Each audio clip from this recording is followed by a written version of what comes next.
വചനമേ നിത്യജീവന്റെ ആധാരമേ, രക്ഷയേകിടും സത്യമാർഗമേ, എന്റെ ആത്മാവിനാശ്വാസമേ. വചനം വചനം വചനം.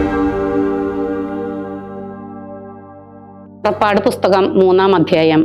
മോശ തൻ്റെ അമ്മായിയപ്പനായ മിദിയാനിലെ പുരോഹിതൻ ജെത്രോയുടെ ആടുകളെ മേയിച്ചുകൊണ്ടിരിക്കുകയായിരുന്നു. അവൻ മരുഭൂമിക്കപ്പുറത്തേക്ക് ആടുകളെ നയിക്കവേ ദൈവത്തിൻ്റെ മലയായ ഹോറബിലേക്ക് വന്നെത്തി. അപ്പോൾ മുൾപടർപ്പിന്റെ മധ്യേ അഗ്നിജ്വാലയിൽ കർത്താവിന്റെ ദൂതൻ അവന് പ്രത്യക്ഷപ്പെട്ടു. അവൻ കണ്ടു, അതാ മുൾപടർപ്പ് അഗ്നിയാൽ എരിയുന്നു, എങ്കിലും ആ മുൾപടർപ്പ് ചാമ്പലാകുന്നില്ല. അപ്പോൾ മോശ ആത്മഗതം ചെയ്തു, ഞാൻ അങ്ങോട്ട് ചെന്ന് ഈ മഹാദൃശ്യം കാണട്ടെ, എന്തുകൊണ്ട് മുൾപടർപ്പ് എരിഞ്ഞമരുന്നില്ല? അവൻ അത് കാണാൻ തിരിയുന്നുവെന്ന് കർത്താവ് കണ്ടു. മുൾപടർപ്പിന്റെ മധ്യത്തിൽ നിന്ന് ദൈവം അവനെ വിളിച്ചുകൊണ്ട് പറഞ്ഞു, മോശേ മോശേ. അവൻ പറഞ്ഞു, ഇതാ ഞാൻ.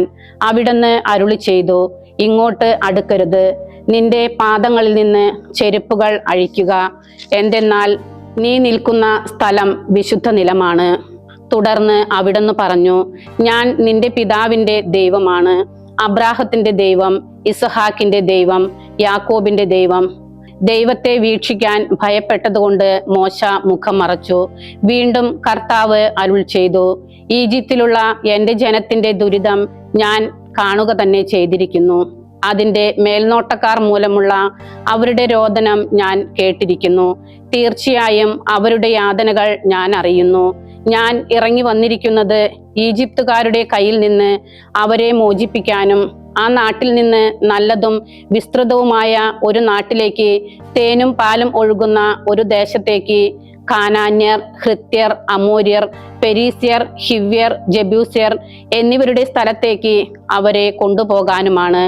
ഇപ്പോൾ ഇതാ ഇസ്രായേലരുടെ രോദനം എൻ്റെ അടുത്ത് എത്തിയിരിക്കുന്നു.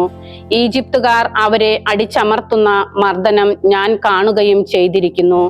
അതിനാൽ നീ ഇപ്പോൾ പോകുക, ഞാൻ നിന്നെ ഫറവോയുടെ അടുത്തേക്ക് അയക്കുന്നു. എൻ്റെ ജനമായ ഇസ്രായേലരെ ഈജിപ്തിൽ നിന്ന് പുറത്തു കൊണ്ടുവരണം. മോശ ദൈവത്തോട് ചോദിച്ചു, ഫറവോയുടെ പക്കൽ പോകാനും ഇസ്രായേലരെ ഈജിപ്തിൽ നിന്ന് പുറത്തു കൊണ്ടുവരാനും ഞാൻ ആരാണ്? അവിടുന്ന് അരുളി ചെയ്തു, ഞാൻ നിന്നോടുകൂടെ തീർച്ചയായും ഉണ്ടായിരിക്കും. ഞാൻ തന്നെയാണ് നിന്നെ അയക്കുന്നതെന്നതിന് ഇതായിരിക്കും നിനക്കുള്ള അടയാളം. നീ ജനത്തെ ഈജിപ്തിൽ നിന്ന് പുറത്തു കൊണ്ടുവരുമ്പോൾ ഈ മലയിൽ നിങ്ങൾ ദൈവത്തെ ശുശ്രൂഷിക്കും.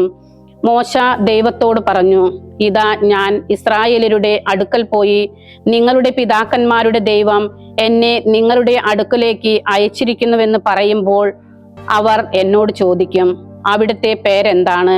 അപ്പോൾ ഞാൻ അവരോട് പറയും, ദൈവം മോശയോട് അരുളി ചെയ്തു, ഞാൻ ആയിരിക്കുന്നവൻ ആയിരിക്കും. തുടർന്ന് അവിടുന്ന് പറഞ്ഞു, ഇസ്രായേലരോട് നീ ഇങ്ങനെ പറയണം, ആയിരിക്കുന്നവൻ എന്നെ നിങ്ങളുടെ അടുത്തേക്ക് അയച്ചിരിക്കുന്നു. ദൈവം മോശയോട് വീണ്ടും അരുളി ചെയ്തു, ഇസ്രായേലരോട് നീ ഇങ്ങനെ പറയണം, നിങ്ങളുടെ പിതാക്കന്മാരുടെ ദൈവമായ കർത്താവ്, അബ്രാഹത്തിന്റെ ദൈവം, ഇസ്ഹാക്കിന്റെ ദൈവം, യാക്കോബിന്റെ ദൈവം എന്നെ നിങ്ങളുടെ അടുത്തേക്ക് അയച്ചിരിക്കുന്നു. ഇതാണ് എന്നേക്കും എൻ്റെ നാമം, ഇതാണ് തലമുറ തലമുറയിലേക്കുള്ള എൻ്റെ ഓർമ്മ. നീ പോയി ഇസ്രായേൽ ശ്രേഷ്ഠന്മാരെ വിളിച്ചുകൂട്ടി അവരോട് പറയുക, നിങ്ങളുടെ പിതാക്കന്മാരുടെ ദൈവമായ കർത്താവ്, അബ്രാഹത്തിന്റെയും ഇസഹാക്കിന്റെയും യാക്കോബിന്റെയും ദൈവം എനിക്ക് പ്രത്യക്ഷപ്പെട്ട് എന്നോട് അരുളി ചെയ്തിരിക്കുന്നു. നിങ്ങളെയും ഈജിപ്തിൽ നിങ്ങളോട് ചെയ്യപ്പെടുന്നതും ഞാൻ തീർച്ചയായും സന്ദർശിച്ചിരിക്കുന്നു. ഞാൻ പ്രഖ്യാപിക്കുന്നു, ഈജിപ്തിലെ ദുരിതത്തിൽ നിന്ന് കാനാന്യരുടെയും ഹിത്യരുടെയും അമോര്യരുടെയും പെരീസ്യരുടെയും ഹിവ്യരുടെയും ജബൂസ്യരുടെയും നാട്ടിലേക്ക്, തേനും പാലും ഒഴുകുന്ന ദേശത്തേക്ക് ഞാൻ നിങ്ങളെ കൊണ്ടുപോകും. അവർ നിന്റെ സ്വരം ശ്രവിക്കും. അനന്തരം നീയും ഇസ്രായേൽ ശ്രേഷ്ഠന്മാരും ഈജിപ്തു രാജാവിന്റെ അടുക്കൽ ചെല്ലണം. നിങ്ങൾ അവനോട് പറയണം, ഹെബ്രായരുടെ ദൈവമായ കർത്താവ് ഞങ്ങളുടെ പക്കൽ സന്നിഹിതനായിരിക്കുന്നു. ഞങ്ങൾ ഇപ്പോൾ ഞങ്ങളുടെ ദൈവമായ കർത്താവിന് ബലിയർപ്പിക്കാൻ മരുഭൂമിയിൽ 3 ദിവസത്തെ യാത്ര പോകട്ടെ. എന്നാലും കരുത്തുറ്റ കരത്താലല്ലാതെ ഈജിപ്ത് രാജാവ് നിങ്ങളെ പോകാൻ അനുവദിക്കുകയില്ലെന്ന് എനിക്കറിയാം. എന്റെ കരം നീട്ടി ഈജിപ്തിന്റെ മധ്യേ ഞാൻ ചെയ്യാൻ പോകുന്ന എല്ലാ അത്ഭുതങ്ങൾ കൊണ്ടും ഞാൻ അതിനെ പ്രഹരിക്കും. അതിനുശേഷം അവൻ നിങ്ങളെ വിട്ടയക്കും. ഈജിപ്തുകാരുടെ ദൃഷ്ടികളിൽ ഈ ജനത്തോടുള്ള പ്രീതി ഞാൻ ഉളവാക്കും. അങ്ങനെ നിങ്ങൾ പോകുമ്പോൾ ഒന്നുമില്ലാത്തവരായി പോകേണ്ടി വരില്ല. ഓരോ സ്ത്രീയും തൻ്റെ അയൽക്കാരിയോടും അവളുടെ വീട്ടിലെ അതിഥിയോടും സ്വർണ ഉരുപ്പിടികളും വെള്ളി ഉരുപ്പിടികളും വസ്ത്രങ്ങളും ആവശ്യപ്പെടണം. അവ നിങ്ങളുടെ പുത്രീപുത്രന്മാരെ അണിയിക്കണം. അങ്ങനെ നിങ്ങൾ ഈജിപ്തുകാരെ കൊള്ളയടിക്കണം. പുറപ്പാട് പുസ്തകം 4-ാം അധ്യായം. മോശ മറുപടി പറഞ്ഞു, പക്ഷേ അവർ എന്നെ വിശ്വസിക്കുന്നില്ലെങ്കിലോ, എൻ്റെ വാക്ക് കേൾക്കുന്നില്ലെങ്കിലോ കർത്താവ് നിനക്ക് പ്രത്യക്ഷപ്പെട്ടില്ല എന്ന് തീർച്ചയായും അവർ പറയും. കർത്താവ് അവനോട് ചോദിച്ചു, അതെന്താണ് നിന്റെ കയ്യിൽ? അവൻ പറഞ്ഞു, ഒരു വടി. അവിടുന്ന് കൽപ്പിച്ചു, അത് നിലത്തേക്കെറിയുക. അവൻ അത് നിലത്തേക്കെറിഞ്ഞപ്പോൾ അതൊരു സർപ്പമായി തീർന്നു. മോശ അതിന്റെ മുമ്പിൽ നിന്ന് ഒഴിഞ്ഞു മാറി. കർത്താവ് മോശയോട് അരുളി ചെയ്തു, കൈ നീട്ടി അതിന്റെ വാലിൽ പിടിക്കുക. അവൻ കൈനീട്ടി അതിനെ പിടിച്ചപ്പോൾ അത് അവന്റെ ഉള്ളംകൈയിൽ ഒരു വടിയായി തീർന്നു. കർത്താവ് അവരുടെ പിതാക്കന്മാരുടെ ദൈവം, അബ്രാഹത്തിന്റെ ദൈവവും ഇസഹാക്കിന്റെ ദൈവവും യാക്കോബിന്റെ ദൈവവുമായവൻ നിനക്ക് പ്രത്യക്ഷപ്പെട്ടുവെന്ന് അവർ വിശ്വസിക്കാൻ വേണ്ടിയാണിത്. കർത്താവ് അവനോട് വീണ്ടും അരുളി ചെയ്തു, നിന്റെ കൈ നിന്റെ വക്ഷസിൽ കൊണ്ടുവരിക. അവൻ കൈ തന്റെ വക്ഷസിൽ കൊണ്ടുവന്നു. അവൻ അത് പുറത്തെടുത്തപ്പോൾ ഇതാ അവന്റെ കൈ കുഷ്ഠം ബാധിച്ച് മഞ്ഞുപോലെയായി. അവിടുന്ന് കൽപ്പിച്ചു, കൈ നിന്റെ വക്ഷസിൽ തിരികെ വയ്ക്കുക. അവൻ കൈ തന്റെ വക്ഷസിൽ തിരികെ വച്ചു. വക്ഷസിൽ നിന്ന് പുറത്തെടുത്തപ്പോൾ അതാ അത് തന്റെ ശരീരം പോലെ പൂർവ്വസ്ഥിതിയിലായി. അവർ നിന്നെ വിശ്വസിക്കാതിരിക്കുകയും ആദ്യത്തെ അടയാളത്തിന്റെ സ്വരം ശ്രവിക്കാതിരിക്കുകയും ചെയ്താൽ രണ്ടാമത്തെ അടയാളത്തിന്റെ സ്വരം വിശ്വസിച്ചേക്കും. ഈ 2 അടയാളങ്ങളും അവർ വിശ്വസിക്കാതിരിക്കുകയും നിന്റെ സ്വരം ശ്രവിക്കാതിരിക്കുകയും ചെയ്യുന്ന പക്ഷം നീ നൈൽ ജലത്തിൽ നിന്ന് അല്പമെടുത്ത് കരയിൽ ഒഴിക്കണം. നദിയിൽ നിന്ന് നീ എടുക്കുന്ന ജലം കരയിൽ രക്തമായി മാറും. അപ്പോൾ മോശ കർത്താവിനോട് പറഞ്ഞു, എന്റെ നാഥ, അങ്ങയുടെ ദാസനോട് അങ്ങ് സംസാരിച്ചത് മുതലോ അതിനു മുമ്പോ ഞാൻ വാക്ചാതുരിയുള്ളവനായിരുന്നില്ല. എന്തെന്നാൽ ഭാരിച്ച വായും കനത്ത നാവും ഉള്ളവനാണ് ഞാൻ. കർത്താവ് അവനോട് ചോദിച്ചു, ആരാണ് മനുഷ്യന് അധരം നൽകിയത്? അവനെ മൂകനോ ബധിരനോ കാഴ്ചയുള്ളവനോ അന്ധനോ ആക്കുന്നത് ആരാണ്? കർത്താവായ ഞാനല്ലേ? ആകയാൽ ഇപ്പോൾ നീ പോകുക. നിന്റെ അധരത്തോടൊപ്പം ഞാൻ ഉണ്ടായിരിക്കും. നീ പറയേണ്ടത് ഞാൻ നിന്നെ പഠിപ്പിക്കും. എന്നാൽ അവൻ പറഞ്ഞു, എന്റെ നാഥ, ദയവായി മറ്റൊരുവന്റെ കൈവശം അങ്ങ് അയക്കേണ്ടത് അയച്ചാലും. കർത്താവിന്റെ കോപം മോശയ്ക്കെതിരെ ജ്വലിച്ചു. അവിടുന്ന് അരുളി ചെയ്തു, അഹ്റോൻ നിന്റെ സഹോദരനായ ലേവ്യനല്ലേ? അവൻ വൈഭവത്തോടെ സംസാരിക്കുമെന്ന് എനിക്കറിയാം. കൂടാതെ ഇതാ അവൻ നിന്നെ എതിരേൽക്കാൻ പുറപ്പെട്ടിരിക്കുന്നു.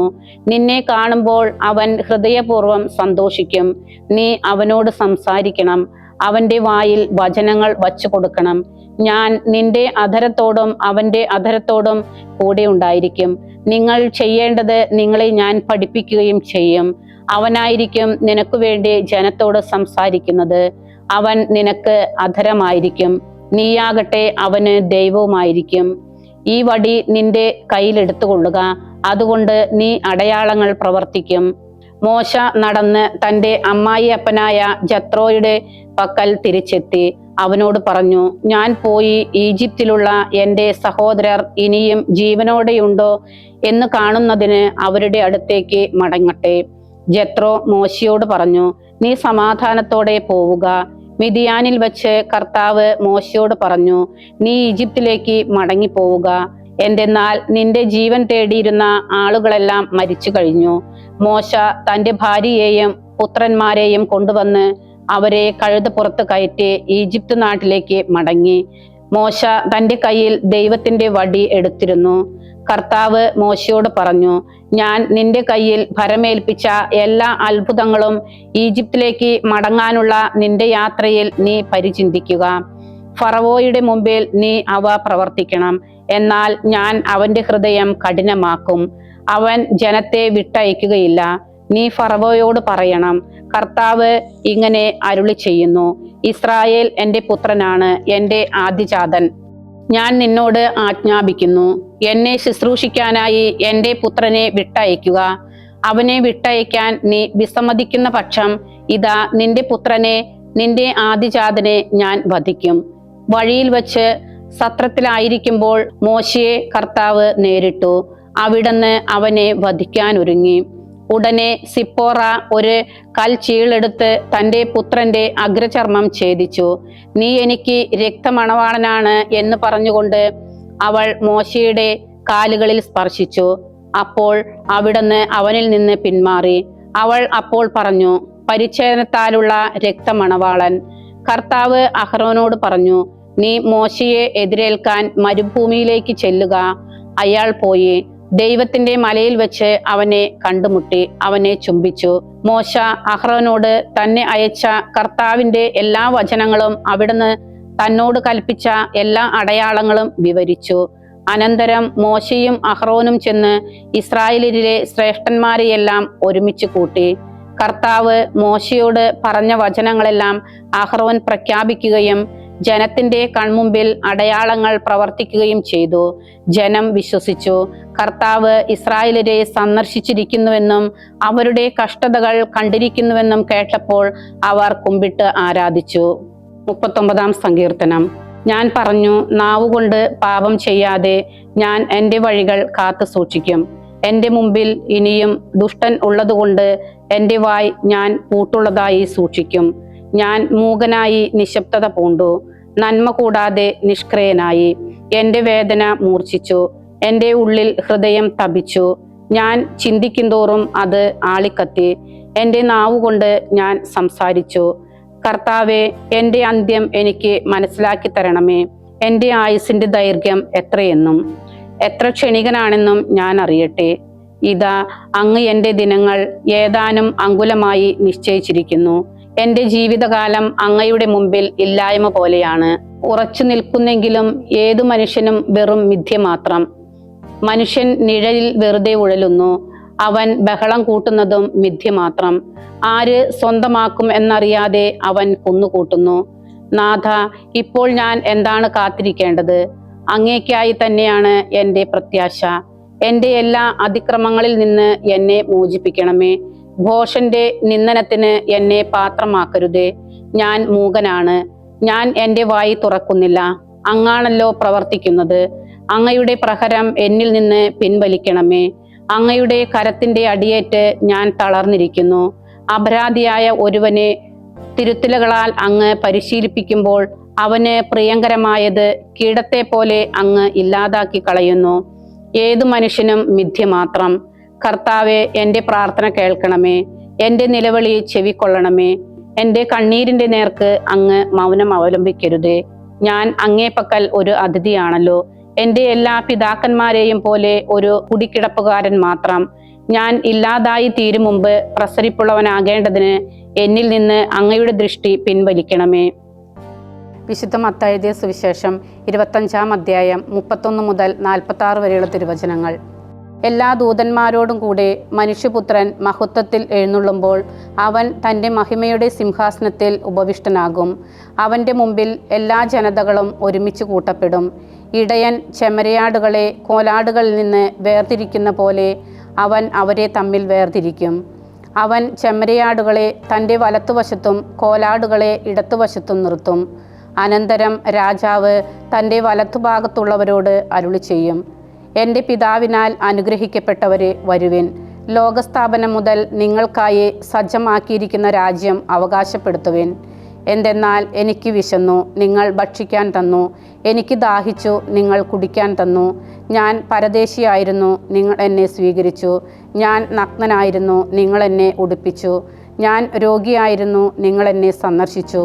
ഞാൻ കാരാഗ്രഹത്തിലായിരുന്നു, നിങ്ങൾ എൻ്റെ അടുത്ത് വന്നു.